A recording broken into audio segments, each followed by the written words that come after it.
Dios los bendiga a todos. Para mí es un placer traerles el mensaje en la mañana de hoy. Y en la mañana de hoy les quiero hablar sobre una palabra llamada unidad. ¿Y qué es la unidad? Bueno, el diccionario define la palabra unidad como el estado de ser uno. Por ejemplo, con la unidad, las personas se convierten en parte de un grupo porque cada una de ellas se adhiere a una idea en común, pero al mismo tiempo mantienen su individualidad. Pero en la mañana de hoy me quiero concentrar en la unidad de la iglesia. Así que en la mañana de hoy me voy a concentrar en Efesios 4, del 1 al 16, que leyó el hermano Prats, para ver donde Pablo habla de la unidad que existe en la iglesia y cómo se estableció y cómo mantenerla. Así que voy a comenzar leyendo en Efesios 4, del 1 al 3. Pero antes de eso, quiero darles un poquito de información sobre los primeros 3 capítulos para entender lo que Pablo quería decir en el capítulo 4.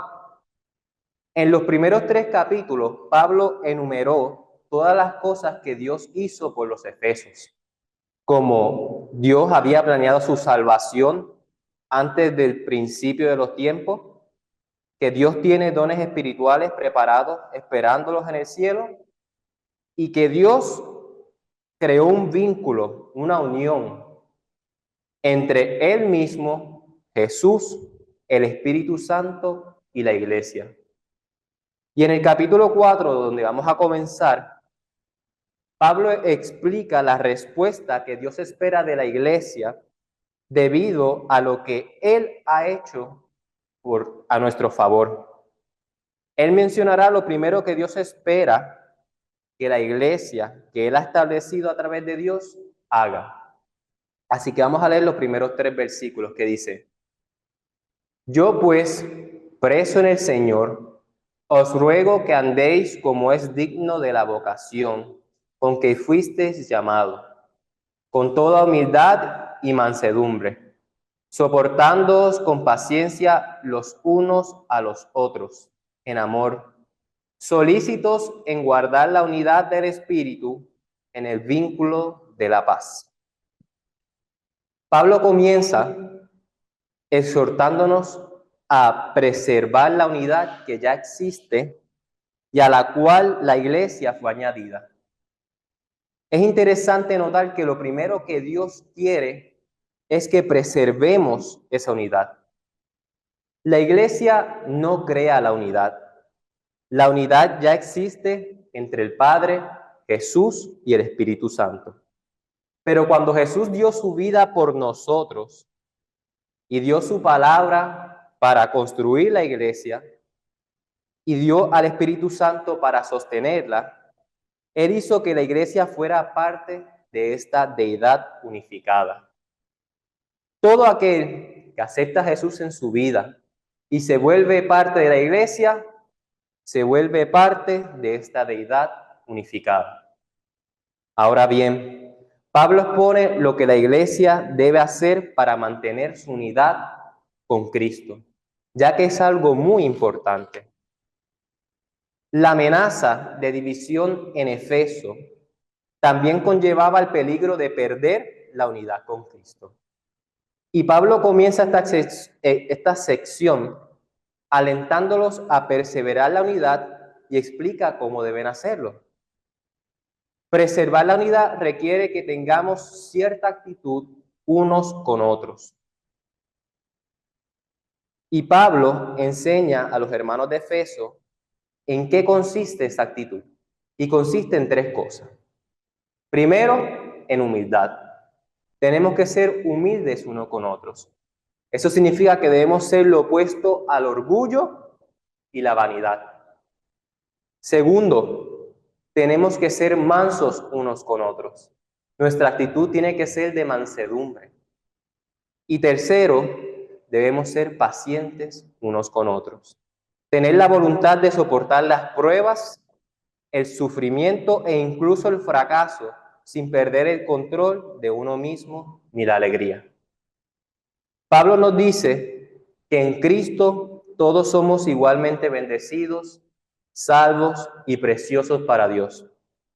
Pero también nos exhorta a que mediante la humildad, la paciencia, la mansedumbre, perseveremos en la unidad de la que fuimos hechos partes cuando Jesús nos introdujo a la iglesia. Ahora quiero continuar en los versículos del 4 al 6, donde podremos ver la base de esta unidad, que dice: un cuerpo, un espíritu y un espíritu, como fuisteis también llamado en una misma esperanza de vuestra vocación. Un Señor, una fe y un bautismo, un Dios y Padre de todos, el cual es sobre todos y por todos y en todos. Muchas veces confundimos la unidad con la conformidad. La conformidad es igualdad. Nos volvemos iguales a algo o a alguien más. Por ejemplo, McDonald's es una franquicia que sirve lo mismo en todas partes. Pero la unidad es la experiencia de compartir.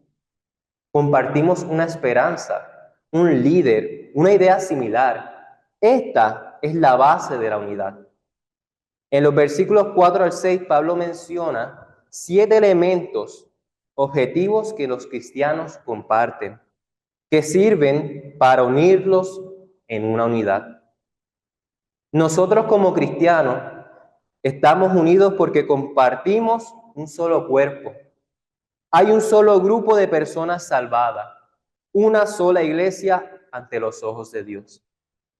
Nosotros los cristianos estamos unidos porque compartimos un solo espíritu, que es el Espíritu Santo. Estamos unidos porque compartimos una sola esperanza, la cual es la salvación y sus efectos. Estamos unidos porque compartimos un Señor, Jesús, porque no se pueden servir a dos. Estamos unidos porque compartimos una fe, que es las enseñanzas de Jesús y sus apóstoles. Ellos enseñaron una sola cosa. Y estamos unidos porque compartimos un solo Dios, creador de los cielos y de la tierra, el Dios de Abraham, Isaac y Jacob, el Dios que envió a Jesús. Y por último, estamos unidos por algo muy importante. Estamos unidos por un solo bautismo. Un solo bautismo que nos pone en un solo cuerpo. Un solo bautismo que nos da un solo espíritu. Un solo bautismo que nos permite tener esperanza. Un solo bautismo que nos une a un solo Señor. Un solo bautismo que nos perdona nuestros pecados. Desde los 3,000 bautizados en el día de Pentecostés hasta hoy, compartimos el mismo bautismo que perdona nuestros pecados. El punto de Pablo con todo esto es que estas cosas son cosas que nos unen a Cristo, a Dios, y nos unen entre nosotros. Son el centro, la base, y nos mantienen unidos como uno solo.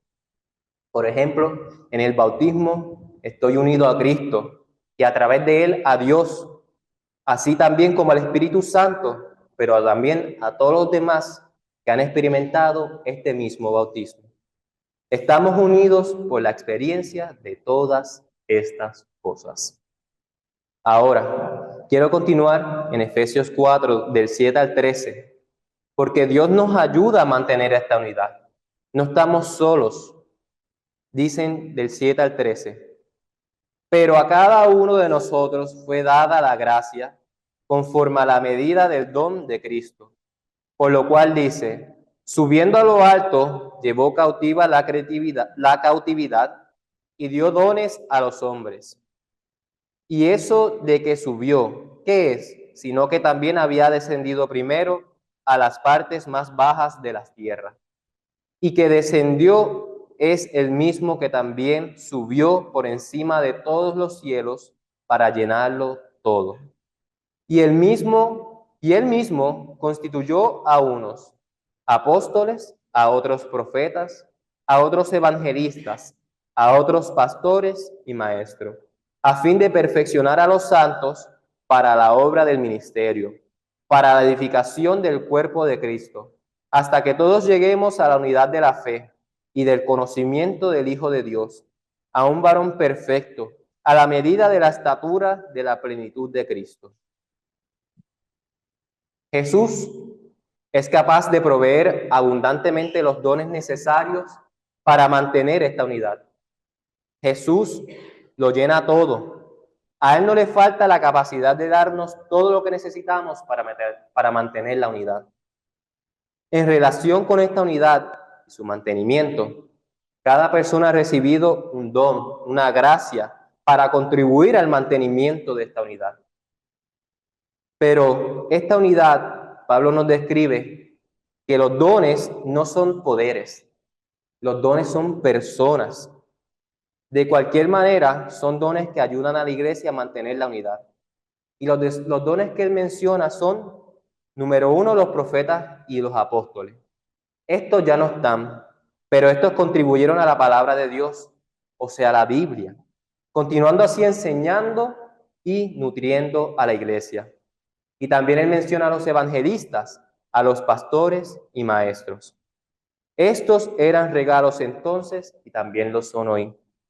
Su labor consiste en edificar la iglesia y mantener la unidad de la que habla Pablo al principio del capítulo.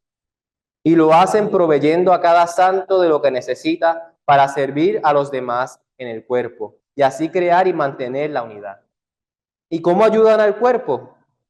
¿Para qué sirven? Para lograr la unidad perfecta en Cristo, promoviendo y dando ejemplo de lo siguiente. Dando ejemplo de una unidad de fe, así ayudando a los miembros a madurar en el conocimiento de Cristo y su palabra. Dando ejemplo en unidad de relaciones, animando a los miembros de la iglesia a madurar en el amor cristiano hacia Dios y hacia los demás. Dando ejemplo de unidad de servicio, al equipar a los miembros para servir a la iglesia y así dar frutos espiritual en el ministerio. Cristo da gracia a la iglesia, da dones a la iglesia, para que sirvan para ayudar a madurar en cada fase de unidad hasta que sean como Cristo de madurez. Cada uno de nosotros tenemos ese don y debemos utilizarlo para edificar a cada hermano. Tenemos una misión de edificar a cada hermano y edificar esta unión.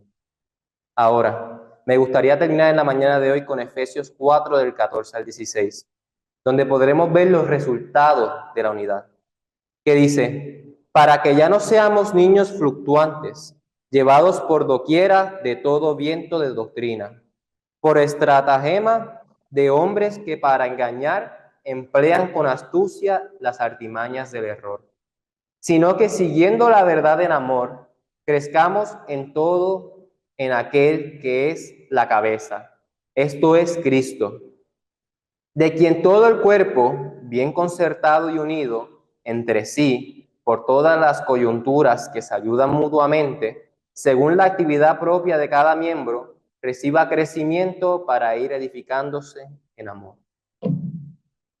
En el resultado de la unidad produce un cuerpo de creyentes que están firmemente plantados en la palabra. Creyentes que no se dejan seducir fácilmente por mentiras, trucos y planes de hombres malvados y Satanás. La unidad produce un cuerpo de creyentes que hablan la verdad con amor, sin chisme, ni hipocresía, ni divisiones. La unidad produce un cuerpo de creyentes con la capacidad de hablar la palabra a los perdidos, a los que están luchando entre los salvos. La unidad produce un cuerpo de creyentes que son maduros. La unidad produce un grupo de creyentes que llegan a ser como Jesús en actitud y carácter. Llegan a ser verdaderamente uno con Jesús. El cuerpo funciona de la manera que la cabeza lo dirige para el fortalecimiento de cada miembro. La idea es que el cuerpo crezca hasta el punto de madurez y la cabeza ya alcanzado, llegando a ser como Jesús, perfectamente unidos a Dios y entre nosotros. Y hermanos, mi exhortación es que los exhorto a preservar la unidad que Jesús a través de su muerte nos ha brindado. No nos desviemos ni olvidemos de esas bases que nos unen. Mantengamos y edifiquemos nuestra unidad con los dones que Dios nos dio, edificándonos unos a otros, de manera que nuestra unidad cree un cuerpo de creyentes digno ante los ojos de Dios. Ese sería mi mensaje, hermanos. Dios los bendiga.